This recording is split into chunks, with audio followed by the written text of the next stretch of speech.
এবং সুযোগ প্রয়োগ করার দিন পর্যন্ত জনগণকে সুসংগঠিত করে ৩১ দফার পক্ষে আমাদের রায় যাতে আসে সেই ব্যবস্থা করার জন্য আপনি আমরা নিরলস প্রচেষ্টা চালাবো। সেই জন্যই আমাদের সাংগঠনিক কোনো দুর্বলতা কোনো জায়গায় যদি কিছু থেকে থাকতে পারে, কারণ আগে আমরা মহানগরী যখন মিটিং করেছি তখন এত নেতা কর্মী ওয়ার্ডে আমাদের ছিল না। বাস্তবতা হচ্ছে এই, আজকের বাস্তবতা হচ্ছে প্রত্যেক ওয়ার্ডে বিএনপির আপনারা দুর্গ গড়ে তুলেছেন। আমরা আপনাদের অনুরোধ করব আপনারা অব্যাহত রাখবেন এবং মনে রাখবেন আপনাদেরকে দুর্বল করার জন্য বিভিন্ন ষড়যন্ত্র হবে।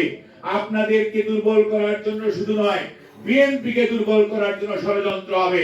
কাজেই সিলেটের এই পুণ্যভূমিতে যাতে কেউ কোনো ষড়যন্ত্র করে পার পেয়ে না যেতে পারে, সেই লক্ষ্যে আপনারা শহীদ জিয়ার সৈনিক, বেগম খালেদা জিয়ার সৈনিক জনাব তারেক রহমান আপনাদের নেতা। কাজেই ওনার নেতৃত্বের প্রতি আস্থাশীল থেকে সকল ষড়যন্ত্র রুখে দেওয়ার দায়িত্ব আপনারা যারা এখানে বসে আছেন আপনাদের। আমাদের মধ্যে ছোট ছোট মিসআন্ডারস্ট্যান্ডিং থাকতে পারে। নতুন কমিটি হয়েছে, সবাই আমরা সমভাবে 151টা পদ সবাই আমরা পাই নাই, এটা সত্যি কথা। কিন্তু তারপরও মনে রাখতে হবে এই দলটা আপনার আমাদের সবার। আমি আজকে পাই নাই, কালকে পাবো। কাজেই আমি দলের আদর্শের প্রতি অনুগত থেকে আমি আমার দায়িত্ব পালন করব, দলের কর্মসূচি বাস্তবায়ন করব। যখনই সময় সুযোগ আসবে ইনশাআল্লাহ দল আপনাকে এবং আপনাদেরকে যথাযথভাবে মূল্যায়ন করবে। কাজেই কোন অবস্থাতেই স্বৈরাচারের দূষরদেরকে সাথে হাত মেলানো যাবে না, তাদেরকে প্রশ্রয় দেওয়া যাবে না। কোন অবস্থাতেই নিজেদের ঐক্য বিনষ্ট করা যাবে না। কোন অবস্থাতেই কোন ষড়যন্ত্রকারীকে সার্থক হতে দেওয়া যাবে না। কোন অবস্থাতেই শহীদ জিয়ার সৈনিকেরা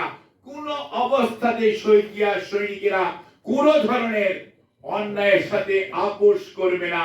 এবং মনে রাখতে হবে, কালকেও নেতা বলেছেন আমাদের সামনে আরো বড় ভোটের মানুষের অধিকারের জন্য যুদ্ধ করতে হতে পারে। সেই জন্য আপনাকে আমাকে সামগ্রিকভাবে সার্বিকভাবে প্রস্তুতি নিতে হবে এবং মনে রাখতে হবে শৃঙ্খলা শৃঙ্খলা শৃঙ্খলা সুশৃঙ্খল একটি সুসংগঠিত বাহিনী পারে যে কোনো যুদ্ধে জয়যুক্ত হতে। আর যুদ্ধ গণতন্ত্র পুনরুদ্ধারের যুদ্ধ, যুদ্ধ দেশ গড়ার যুদ্ধ, যুদ্ধ বাংলাদেশকে সামনের দিকে এগিয়ে নিয়ে যাওয়ার যুদ্ধ। আপনাদের সবাইকে ধন্যবাদ। আল্লাহ হাফেজ। বাংলাদেশ জিন্দাবাদ। আমাদের জাতীয়তাবাদী দল।